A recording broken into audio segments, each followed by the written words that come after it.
From the Library of Congress in Washington, D.C.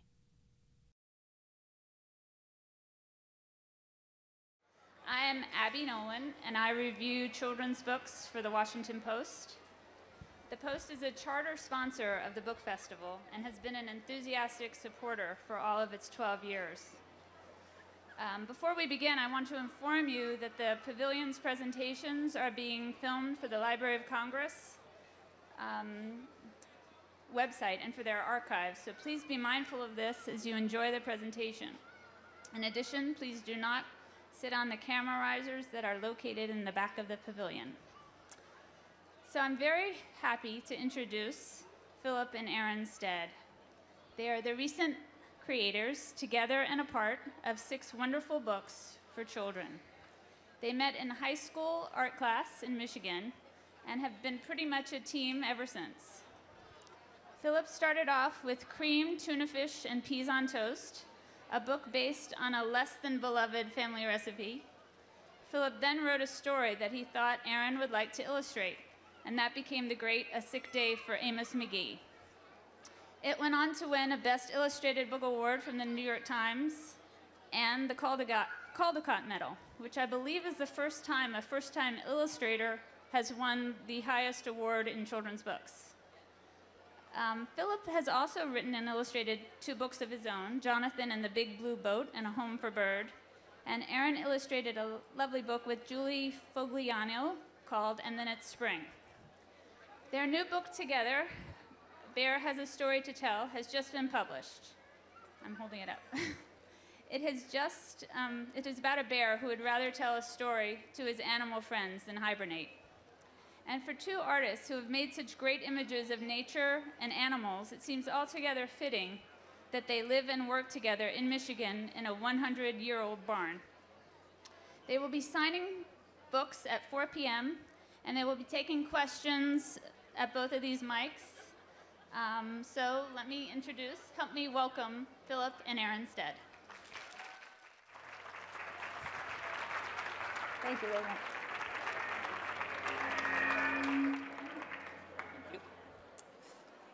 Hello, everybody. Hello. We're leashed here so that once we realize how many people are out here and we become overwhelmed with terror, right, we can't go too far. So, I have an unusual request to begin our afternoon together. This is not customary, but we forgot to bring a copy of A Sick Day for Amos Mcgee with us to Washington, D.C. I would really like to read that book to you guys because I don't know if I've ever read it in a setting quite like this. And here, just like that, here we go. We're very embarrassed. And it looks like maybe a first printing even. Looks like An it. exceptionally rare first printing. Yeah. So I'd really like to read A Sick Day for Amos Mcgee to begin, and then close with our new book that's just out that I'm really excited about called Bear Has a Story to Tell. This is the second book that Erin and I have done together, so I'm especially excited about this one. And typically, when we talk in front of a big crowd, Erin is quite shy. And so in order to loosen her up a little, I think it's nice if we all introduce ourselves. So, Erin, introduce yourself. Hello, I'm Erin. I'm very shy. And now all of you, hello, my name is... Okay, now that we're all close friends, close personal friends, this will be much easier on Erin. Erin and I tend to write very quiet stories, so it's a little bit unusual, I think, for us to read in broad daylight with all this activity with a carousel in the background. So everybody kind of take a deep breath. Okay. Now that we've all slowed down a little bit and we're ready for a nice quiet story, we'll actually begin with a bedtime story. Can you all see? A Sick Day for Amos Mcgee. Amos Mcgee was an early riser. Every morning, when the alarm clock clanged, he swung his legs out of bed and swapped his pajamas for a fresh pressed uniform. He would wind his watch and set a pot of water to boil, saying to the sugar bowl, "A spoonful for my oatmeal, please, and 2 for my teacup." Belly full and ready for the workday, he'd amble out the door.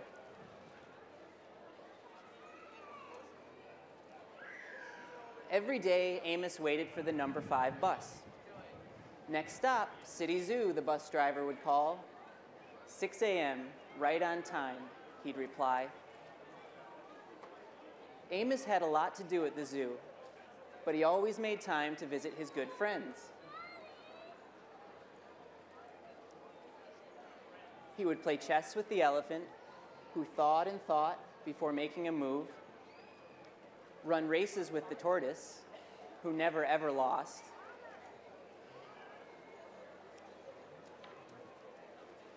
sit quietly with the penguin, who was very shy, lend a handkerchief to the rhinoceros, who always had a runny nose,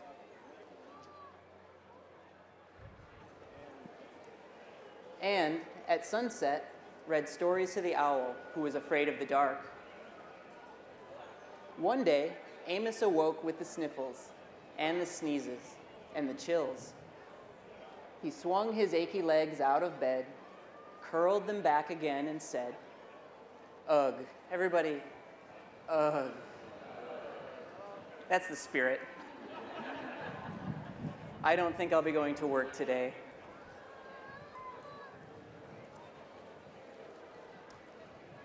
Meanwhile, at the zoo, the animals waited for their friend. The elephant arranged his pawns and polished his castles. The tortoise stretched his legs and limbered up. The rhinoceros worried that his allergies were worsening. The owl perched atop a tall stack of storybooks, scratching his head with concern. Where is Amos? The animals wondered.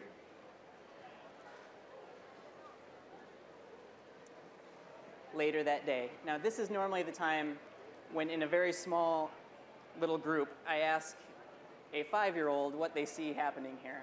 So I'll need someone in the front row who is 5 years old at heart to tell me what they see happening. Yeah. How about one of you in the hat?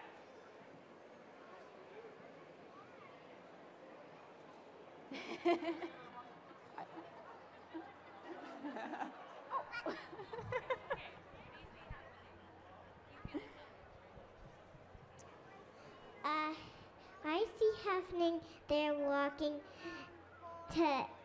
waiting for the number 5 bus. You're both right. This is someone who's read the book before. Waiting for the number 5 bus. Okay, so they're on their way to the bus stop. Who here rode the bus today? Just raise your hand. Everybody? Pretend you did. All right, great. Here they are at the bus stop. In Ann Arbor, where we're from, this is what bus stops look like, Yeah. which is why we drew it this way. And what do we have here? Which bus? The number 5 bus. Okay, I forgot about the audience participation part of this story. We were supposed to practice that at the beginning before I began, but because I'm talking to a group of more than 3 people, I became nervous and just started talking. So we're going to practice it now. On the count of 3, I would like it if everybody would say as loudly as possible, "Hooray, my good friends are here." Ready? First, we'll have Erin show you. 1, oh, just kidding. Just kidding. Count of 3, "Hooray, my good friends are here." 1, 2, 3.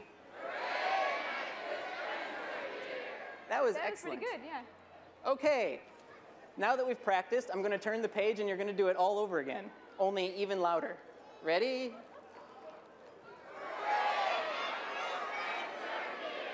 Very good.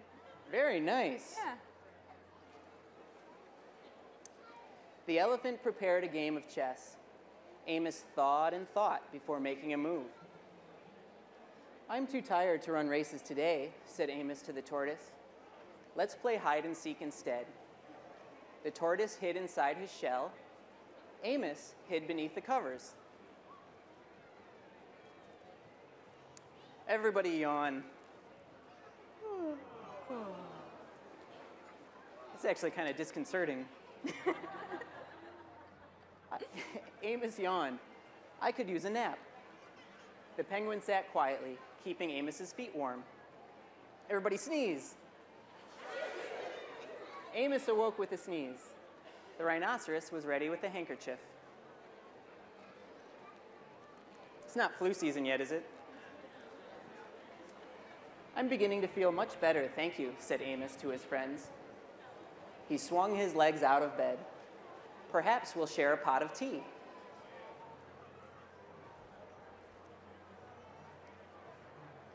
Amos wound his alarm clock. It's getting late, he said. After all, we have a morning bus to catch. So Amos said goodnight to the elephant, and goodnight to the tortoise, and goodnight to the penguin, and goodnight to the rhinoceros, and goodnight to the owl, who, knowing that Amos was afraid of the dark, read a story aloud before turning out the light. The end. Hey.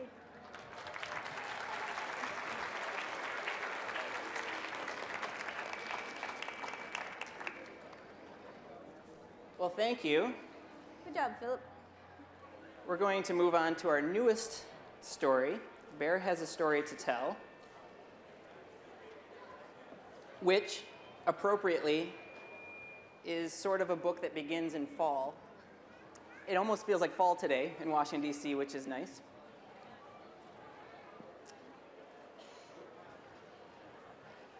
And I'm hoping that after we finish Bear here, we'll have enough time for a few questions. So if you have any questions you'd like answered, we would love to answer them. And believe it or not, Erin is actually quite good at answering questions on a microphone. She's had a lot of practice. Thank you, Phil. So this time we have two books. Yeah. So Help this time. everyone over here can see my book, and everyone over there can see Erin's book, Right. and you won't have any problems at all. Because it's really big. It's a really big book. All right. Bear Has a Story to Tell. It was almost winter, and Bear was getting sleepy. But first, Bear had a story to tell. Mouse, would you like to hear a story? Asked Bear with a yawn. I am sorry, Bear, said Mouse, but it is almost winter, and I have many seeds to gather. Bear helped Mouse find seeds on the forest floor. When they had finished, Mouse said, "See you soon," and tunneled underground to wait for spring. Bear took slow, sleepy steps through the forest. Fallen leaves crunched under his feet. "Hello, Duck," said Bear, sitting down to rest his tired legs. "Would you like to hear a story?" I am sorry, Bear, said Duck, but it is almost winter, and I am getting ready to fly south. I will miss you, Duck, said Bear. He raised a paw to check the direction of the wind. I will miss you too, said Duck, and off he flew. Can everybody wave goodbye to Duck? Hi, Duck. Goodbye, Duck. The sun was heavy and hung low in the sky. Bear's eyelids were getting heavy too. He counted colors to stay awake. 3 pink clouds, 2 red leaves, 1 green. Frog! Hello, said Bear. Would you like to hear a story? I am sorry, Bear, said Frog, but it is almost winter, and I have to find a warm place to sleep. Bear dug a frog-sized hole between 2 evergreens. Then he tucked Frog in under a blanket of leaves and pine needles. Thank you, Bear, said Frog. I will see you in the spring. Bear leaned against the old oak tree. He stretched and yawned and scratched at his belly. This is a good time for us to all do that. Stretch. All right. A lot of yawning in my books. Yawn. And scratch at your belly. I wonder if Mole is awake, he thought. Mole, are you there? Mole? Mole was already asleep. Good night, Mole, said Bear with a sigh.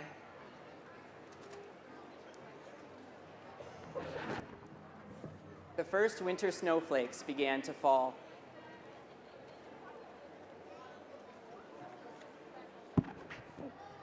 Many months passed and the sun returned. It melted the snow and woke the trees. Bear rolled out onto the green grass. "It's spring," he said. "Now I can tell my story."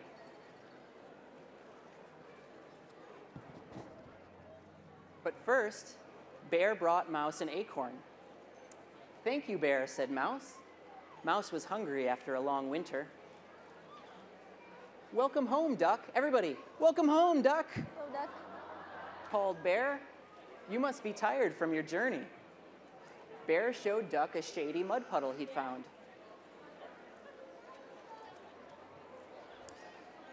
Bear placed Frog in the sunshine till he was warm and awake. Frog opened one eye, then the other. "Good morning," said Bear. Bear, Mouse, Duck, and Frog waited all day for Mole to wake up. Finally, Mole poked his nose out into the moonlight. "Mole," said Bear, "would you like to hear a story?" Bear gathered his friends.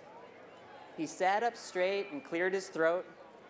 He puffed out his chest, and with all of his friends listening,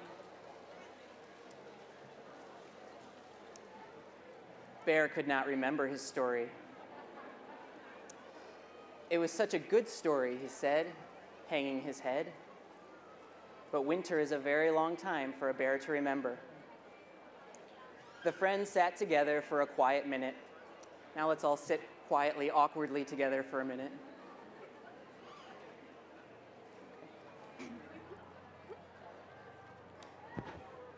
Then Mouse said, "Maybe your story is about a bear."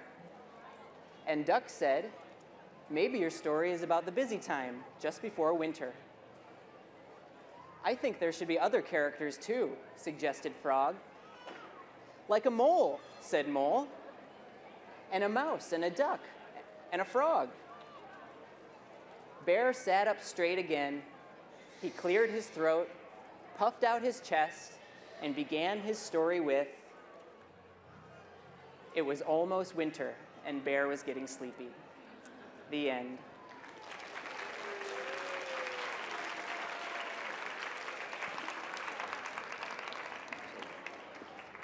Good job, Philip. So, when you write 32-page books, it doesn't take very long to actually read them.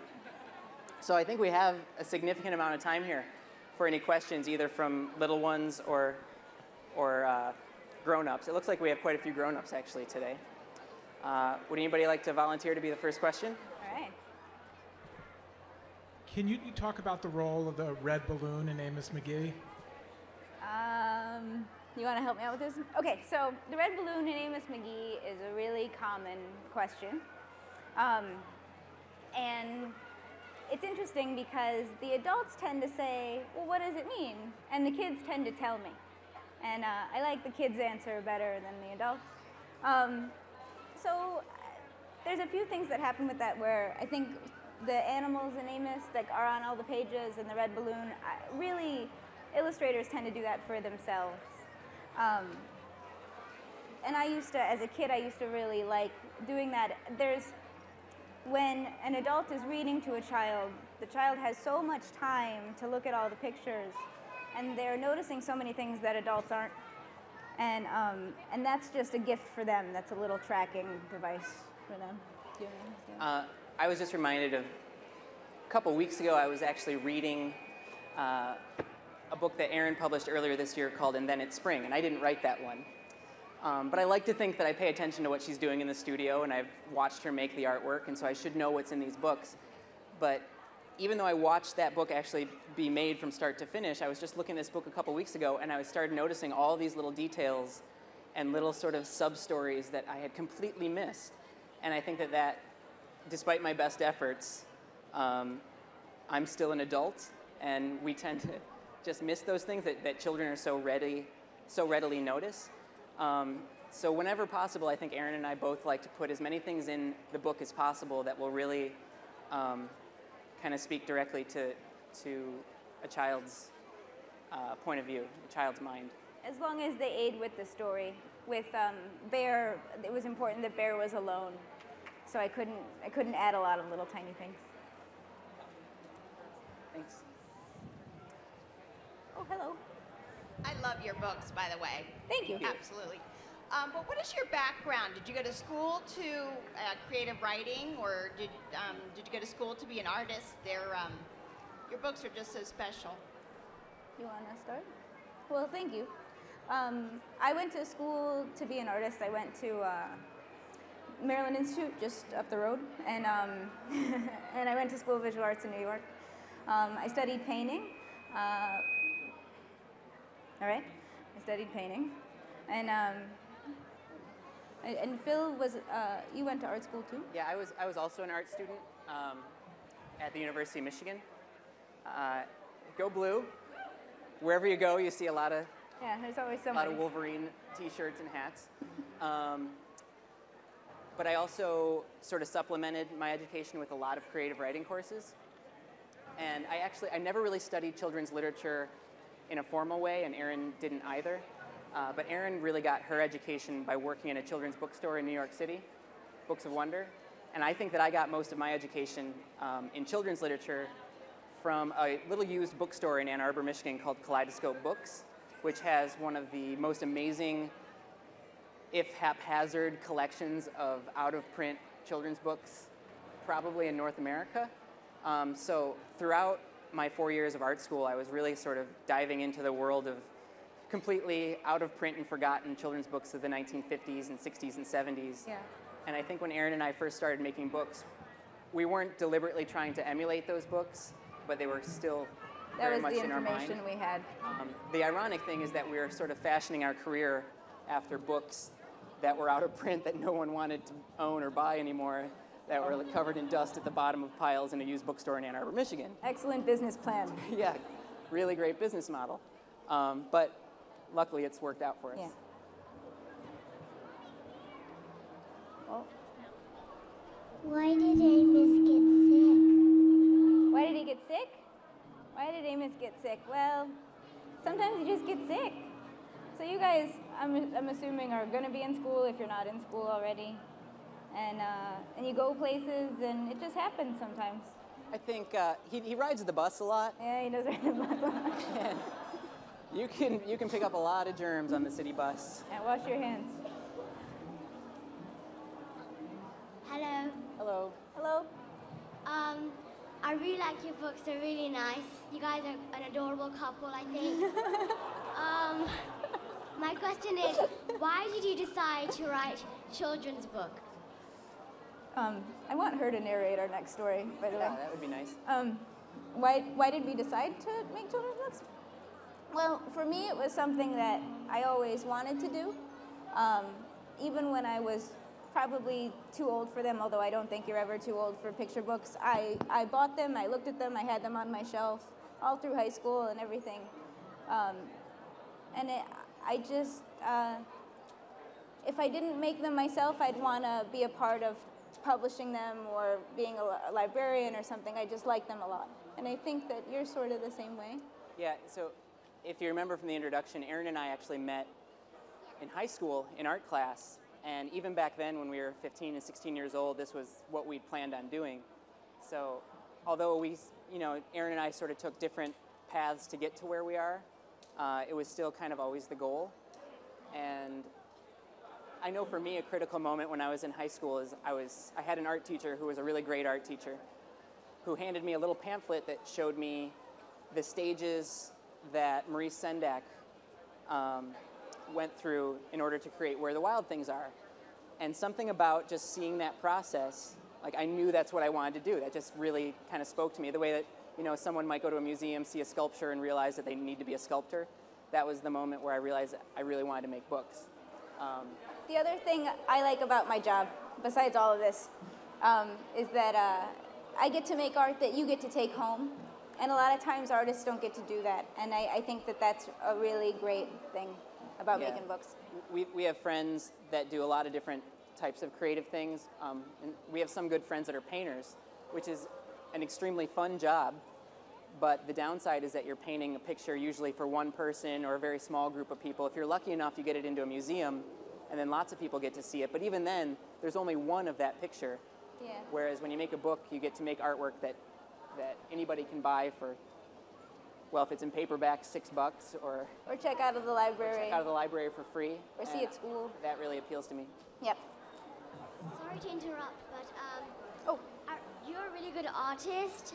I just want to say that. okay. We paid her, by the way.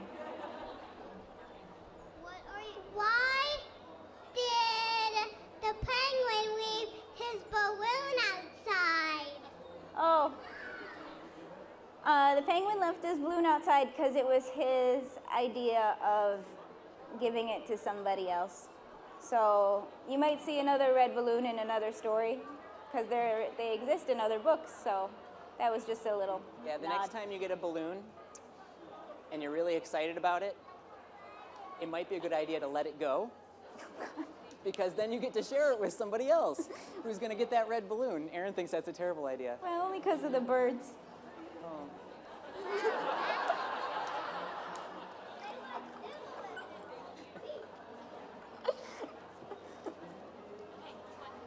What are you working on now? What am I working on now?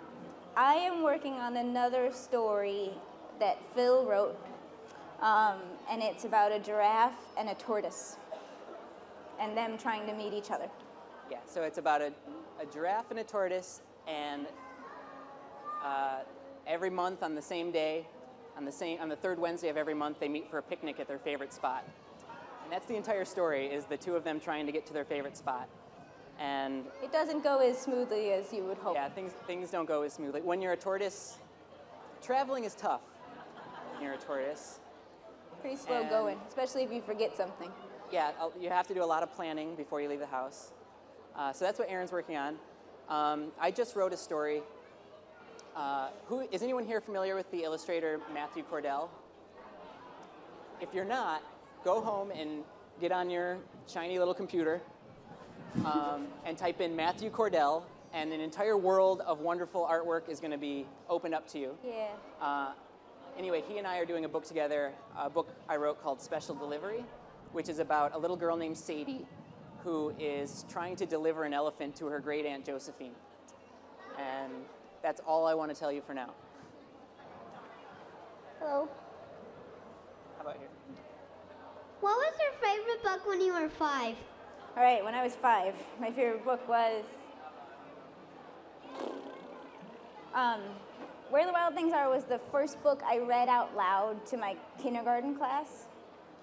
And since we've all demonstrated today that I'm a shy person, that was a big moment for me, so that was important to me. But I also liked all of the Frog and Toad books. What do you think? Little Bear, I was really into Little Bear. What was your favorite book when you were 5? It's a tough question, isn't it? Tough question. Yeah.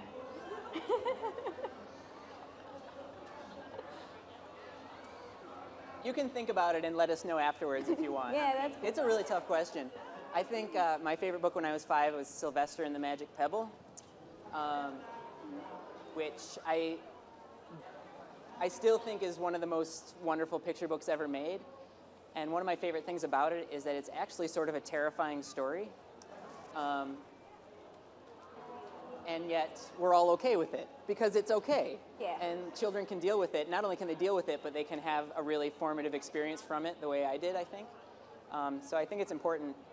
One of the lessons I still take from that book is that you can challenge children to difficult emotions, to deal with difficult emotions like loss, like disappointment. Yeah. And that's okay. Hello again. Hello. Hello. Again. 3 questions. Okay. Number 1, do you have any secret tips for us, for those who want to write books? I like that books was in quotation. Secret tips. Secret tips. Well, no one's going to tell anybody else Yeah. outside of this tent, right? No, nobody listened because it's a secret between us. But I think the most important thing, there are several most important things, but one of the most important things is just to read a ton of books. Yep.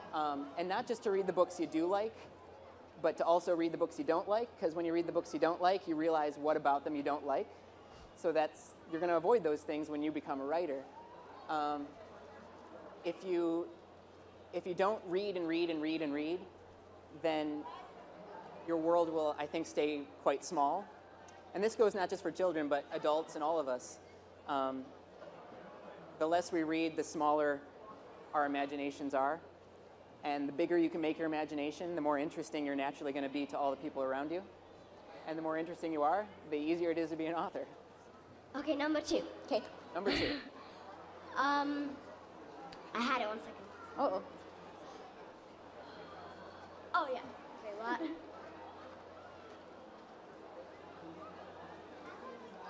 Number 3 first, how's that? Okay, we'll go to number 3. Are you gonna write other type of genres other than children?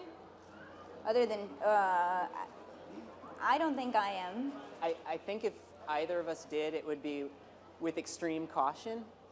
A lot of times I think you see adult authors sort of willy-nilly attempt to make a children's book, a book for children, because they think it's going to be easy. I personally don't think it's easy. I think it's excruciatingly hard to write a simple and short story for children, especially because children are absolutely ruthless. They will let you know if you've done a really bad job, and they'll let you know if you've done a good job. So that's the good thing, is that you always know that your audience is going to be honest with you. But I think Erin and I have spent so much time trying to be good at this one thing that we take so seriously, that if we suddenly tried to write for adults, that would be another complete world that we would not be comfortable in. So, Yeah. never know. Maybe life is long enough that we will, but I might not be mature enough to even try. Can you remember number 2? Yes. And then we'll go over here. We'll come back to you. Okay, yeah. Hello. Excuse me. Hi. I have 2 questions, just like the young lady. First of all, Amos Mcgee was set in New York. Do you consider Bear Has a Story to Tell more set in Michigan, for example? This is an interesting question, actually. This is an interesting question because I think that the people who've talked to me from Michigan usually say that's a Michigan fall, and I'll be like, Is anyone, who here is from Michigan? hey. The only place we have trouble finding people from Michigan is in Michigan. When we turned in the artwork, or when Erin turned in the artwork for the book, our editor, who has lived in New York, he's a great guy. We get along with him. We do all of our books with him, but occasionally we have some conflict. When he came to this page right here, he asked why Erin made the trees look like that. That he had never seen an evergreen tree that looked like that. That he thought they were like from a Star Trek set or something. And God bless him, he's lived in Chelsea for so long, he hasn't seen a tree or a falling leaf. But in northern Michigan, there's a ton of trees that look this way. And Erin and I spent a lot of time in northern Michigan. A lot of forests that were planted during the WPA era. There are just rows and rows of these almost mechanical-looking forests that, despite using the adjective mechanical, they're actually really lovely little forests. Yeah. And I think that that landscape is very much in the imagination of Erin and myself. Yeah, but I tend to, I use the things around me, and sometimes I do it without even realizing it. So, for instance, if anyone is familiar with Baltimore, there's a neighborhood called Federal Hill, and all of the row houses there are really short because they're very old, and I'm sure it's like this in some parts of DC. The draft story I'm working on, he lives in that neighborhood because his house is so different compared to those. So it's just me taking what I know and interpreting it. So it's probably Michigan. Okay, and the second question is, I am from Ann Arbor, and I saw you guys talk about Sick Day from Amos Mcgee and the illustrations and the methodology of the illustrations. Can you talk to us about the illustrating process for Bear Has a Story to Tell? Sure. How do you want to start? What do you think? Well, so the way I made the pictures was that for Amos Mcgee, I did woodblock printing, and I drew on top of it with pencil. For Bear, I thought Bear's world needed to be a little softer and a little more clumsy. So what you're looking at in the pictures is chalk pastels, so just like chalk. And I ground it up, and then I added a little bit of water, and I made a mud and painted with it. And it's an interesting method. You get a lot of fun textures. And then I drew on top of it with pencil. I'm always going to draw with pencil because I think that that's what I do okay. And I'm going to add color depending on the story. So it's actually a really neat technique that you could actually try at home if you just want to have a little craft project with yourself. So again, if you missed it, you take just chalk pastels, which you can buy just about anywhere, and you crush them into a powder. So you just have a bunch of like red dust and yellow dust and blue dust. And what Erin likes to use is a ice cube tray. So you can have your red dust in one little ice cube holder and your yellow over here and your blue over here. And then you only have to add just a few drops of water, really. And once you add those few drops of water, it almost becomes like a paste. And then you can paint with it. And one of the neat things is that it has a lot of the same qualities as watercolor, but watercolor is very, very unforgiving and difficult to work in.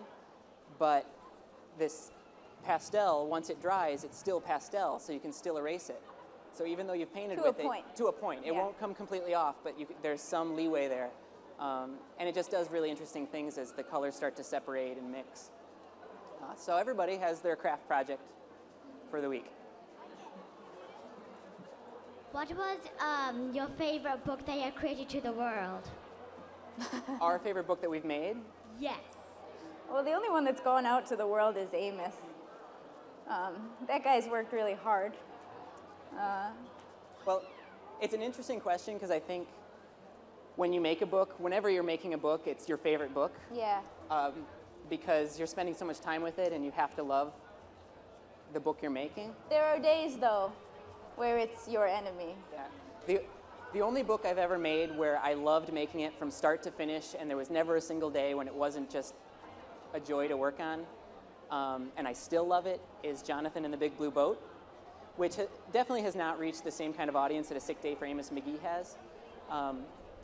But I always root for it when I see it. Like, I'll see it every now and then at a book signing, and it's really nice to see. Yeah. My first book was called Cream Tuna Fish and Peas on Toast. And that's a really funny one because although I like it, it is definitely our most universally despised book. So if Amos is our most universally loved book, Cream Tuna Fish is the exact opposite of that. Yeah. Now, typically that means that there's like 6 people in the audience who then want to go and get that one because you're naturally contrarian. So I'll see you in the book signing line and we'll talk. But it's actually, I like the story because it's a true story. It's the true story that I grew up with as oral history. It's the story of my grandfather. Actually, no, that's Clifford the Big Red Dog. I thought somebody had it. I never actually see this book. It's the true story of my Grandpa Jack, who buried his least favorite meal in the backyard and carved a headstone for it that said, "Here lies cream tuna fish and peas on toast." This actually happened. This casserole dish was buried in 1955 in Dearborn, Michigan. It's still there. You can still go to Devonshire Street in Dearborn, Michigan, and talk to some of the people that have been around that long. You got one. Oh, we got one. Can you hold it up? Yeah. So, behold the book that you will come to hate. One of the reasons a lot of adults don't like the book is actually because I use the word hate. Because my Grandpa Jack really hated that dish. Yeah. So he let people know about it. But, you know, different books for different people. For me, I liked working on Bear. I don't know where she went, but with Bear, I made it, I was in the middle of it when the Caldecott was announced. So Bear, for me, was a real, like a hidden project. It was my respite from a lot of me being an extrovert, or it was wonderful. The Caldecott was wonderful, don't get me wrong, but this was like my own little secret, and it relaxed me, I think, during that time. Hello. Hi. Your books are wonderful, and I especially like the illustrations. No sense to the storyline, but the illustrations are really what draws me. But I'm here at the mic because I didn't catch the name of the bookstore. I have a favorite child's book. Sally Goes to the Circus Alone. and I can't find it. Uh-huh. So if you could just tell me again the name of the store that you spent many hours in? In Ann Arbor, Michigan. There are actually a lot of great used bookstores in Ann Arbor, but the one that we frequented is called Kaleidoscope. And if you're ever there, I'm warning you now, it will take you a while to find what you're looking for. You have to be a treasure hunter. Yeah, you have to be a treasure hunter, but there are dozens and dozens and dozens of treasures if you're willing to get a little dusty and dirty. Yeah. And get down on your knees to sort through old boxes. Thank you. Yeah. I think we have time for one more question. Oh, hello. How do you illustrate books? Well, how do we illustrate It's books? funny. I think we ask that question before we start every book. I'm just starting a new book, and I sat down at my desk and I thought, how do you illustrate books? I think that every time you start a new book, it's just as hard as it was the first time that you try. But for me, and I think for you, you think of a story first. Yeah, it can be helpful to have a story, and then you just begin from there, but you don't always necessarily have to have a story. For example, when I wanted Erin to make a book, and I wasn't entirely sure what that book was going to be about, but I knew that I wanted to see Erin draw this picture. So this picture, if you can't see, is Amos sitting and playing chess with an elephant. And in my mind, he didn't even have a name yet. He was just an old man playing chess with an elephant. And sometimes that's all you need to begin to make a story, is you just need one picture or one good idea. And if you really love that idea, you'll find a story for it. So thank you for your question. I think we have to go. Yeah, thank you guys very much. But thanks, everybody. This has been a presentation of the Library of Congress. Visit us at loc.gov.